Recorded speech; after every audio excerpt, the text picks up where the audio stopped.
February 18, 2001. Foxstone Park, Vienna, Virginia, 3:17 p.m. A man in a dark coat bends down near a tree root on the south side of a footbridge. He has done this exact thing at this exact location more than 20 times over 22 years. He is placing a black garbage bag under the root. Inside the bag, $7,000 in cash, 3 diamonds, and a letter to his intelligence handlers. This time, 23 FBI agents are watching from the surrounding trees. The man's name is Robert Philip Hanssen.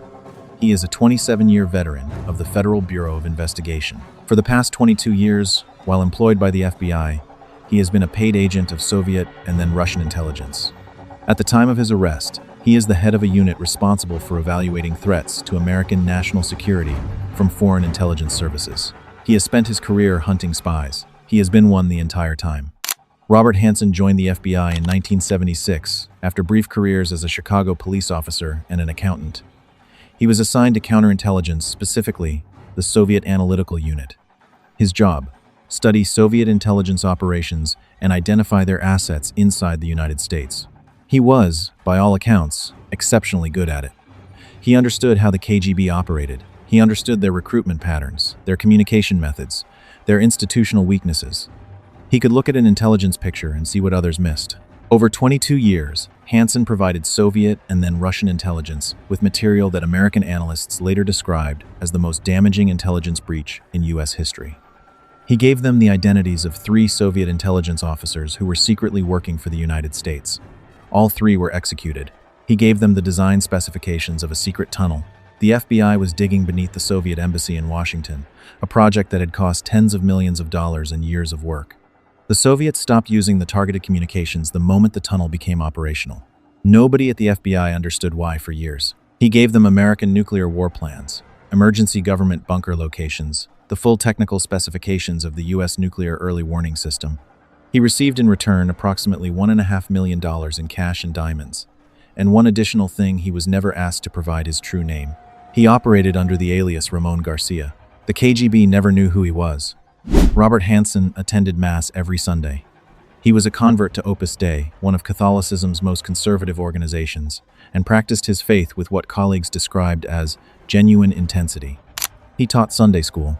He was known in his parish as a man who took his obligations seriously. His wife later said she had never doubted his faith. He once invited his KGB handler to attend Mass with him.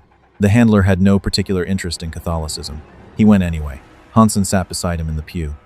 The handler would later describe it as one of the strangest experiences of his professional career. In interviews after his arrest, Hanssen was asked how he reconciled his faith with what he had done. He said he believed God had a plan for him, that his actions served a purpose he could not fully articulate but believed was real. The priest who had known him for 15 years said he had never doubted Hanssen's sincerity as a man of faith. That, he said, was the part he could not explain. Here is what everyone assumes about Robert Hanssen. The FBI eventually caught him, that 22 years of counterintelligence work closed in on him, that the system, eventually, found its mole. But here is what actually happened. The FBI did not catch Robert Hanssen. In the year 2000, the CIA paid a former Russian Foreign Intelligence Service officer approximately $7 million for a package of documents. Inside the package was the KGB's complete personnel file on their most valuable American asset, a man they knew only as Ramon Garcia. Inside the file was a plastic bag. Inside the plastic bag was a fingerprint.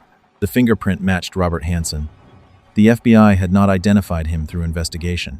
They had purchased his identity from the people he had been working for. If you're finding this story as difficult to believe as I did, hit subscribe. We cover the stories that were buried, classified, or deliberately forgotten. New file every week. Now back to the story. The fingerprint was not the first time the FBI had the opportunity to identify Hanssen. It was the fourth. The first failure happened in 1979, the year Hanssen first made contact with Soviet intelligence. He walked into the Soviet embassy in New York and offered his services. He was not caught. Nobody was watching. The FBI was not surveilling its own counterintelligence officers. The second failure happened in 1990. Mark Walk was an FBI special agent stationed in Chicago. He was also married to Hanssen's sister-in-law.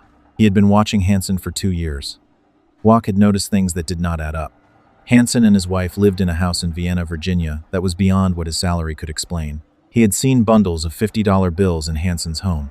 He had seen Russian language notes in locations where Hanssen had no professional reason to have them.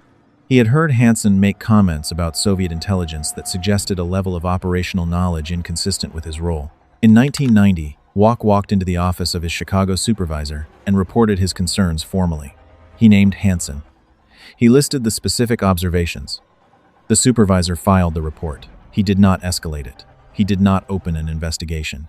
He later told investigators he had not found the concerns credible. 6 months later, the FBI promoted Robert Hanssen to a supervisory role with expanded access to classified material.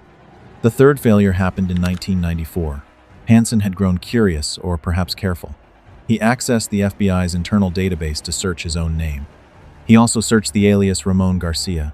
The access was flagged by the system as unusual. A senior agent searching his own file had no obvious operational justification. A supervisor reviewed the flag. He could not identify a rule violation. He did not investigate further. Hanssen continued for 7 more years. The FBI's post-arrest review took 18 months. It identified 23 distinct systemic counterintelligence failures. It cataloged what Hanssen had provided in full for the first time.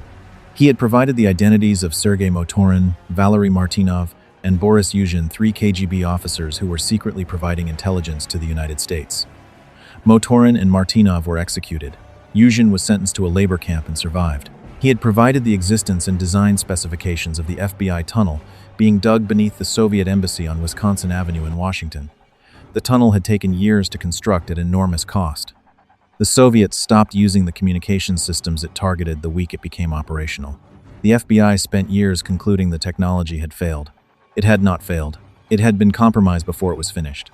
He had provided the locations of emergency government relocation facilities, the bunkers designated for continuity of government operations in the event of a nuclear strike. These locations were among the most closely guarded secrets in American government. He had provided complete specifications of the nuclear early warning system, sensor locations, response protocols, communication architecture, the information that would tell an adversary how long the United States had to respond to a first strike and where the gaps were. The KGB paid him $1.5 million over 22 years. Intelligence analysts estimated the value of what he provided to be several orders of magnitude greater. When the FBI agents emerged from the trees at Foxstone Park on February 18, 2001, Hanssen did not run. He did not resist. He stood up from the tree root and looked at the agents surrounding him. His first words upon arrest were, "What took you so long?" The agents did not answer. They did not have a clean answer to give him. He was charged with 15 counts of espionage and 5 counts of acting as an agent of a foreign government. The maximum sentence was death. He negotiated a plea deal, full cooperation with the FBI's debriefing process in exchange for removal of the death penalty. He spent months being debriefed by the same institution he had spent 22 years betraying. He provided a complete accounting of everything he had sold. He was sentenced in May 2002 to 15 consecutive life sentences. He was sent to ADX Florence, Colorado, the federal supermax facility where the United States sends prisoners it considers too dangerous to house anywhere else. Bonnie Hanssen had been married to Robert for 34 years when he was arrested. She had found $50,000 in cash in their home in 1980. He had told her it was a loan from a friend. She had believed him. She was, by all accounts, a woman of sincere Catholic faith who had trusted her husband completely. After his arrest, she received his FBI pension, roughly $38,000 per year, reduced from the full amount. The pension was the subject of significant public debate. Congress eventually passed legislation reducing the pensions of convicted spies. Bonnie Hanssen's case became the reference point. She visited him in prison regularly until his death. She has never given a public interview. Hanssen spent the last 22 years of his life at ADX Florence in near total isolation. He was kept separated from the general population. He had access to religious materials. He attended Mass when a priest visited. He died in his cell on June 5, 2023. He was 79 years old. The cause of death was natural causes. The Robert Hanssen case did not produce a conclusion the FBI was comfortable stating publicly, that a man of sufficient intelligence, sufficient patience, and sufficient understanding of an institution's blind spots can operate inside that institution indefinitely. The FBI reviewed its counterintelligence architecture after Hanssen's arrest. It identified 23 systemic failures. It implemented polygraph testing for senior intelligence personnel, something it had avoided for years because of resistance from the agents themselves. It overhauled its internal access monitoring. It created new protocols for handling employee misconduct reports. None of those changes would have caught Hanssen if they had been in place in 1979. They existed to catch the next Hanssen. The three double agents Hanssen identified, Motorin, Martinov, Yuzhin, were among the most valuable intelligence sources the United States had inside Soviet intelligence in the 1980s. Their loss altered the U.S. government's understanding of Soviet nuclear intentions at a moment in the Cold War when that understanding was critical. How many decisions were made differently because those three men were gone is a question American intelligence analysts have never fully answered publicly. The institution trusted to prevent that outcome was the institution that enabled it, and the man at the center of it never once broke cover, never once revealed himself through operational error. He was caught because someone sold him. Robert Hanssen died on June 5, 2023. The FBI issued a one-paragraph statement acknowledging his death. There was no elaboration. The men he identified, Motorin and Martinov, had been dead for 37 years by then. Yuzhin had survived and eventually emigrated to the United States. He was never told who had identified him until after Hanssen's arrest. When investigators asked Hanssen during his debriefing why he had done it, what the motivation had been, he gave an answer that took several pages to summarize and that intelligence analysts have been parsing ever since. His first and clearest answer was, "I thought you were incompetent." He was right for 22 years. If this changed how you see the institutions built to protect you, share it with someone who still thinks the system works the way it's supposed to. Subscribe for the next file. It drops next week.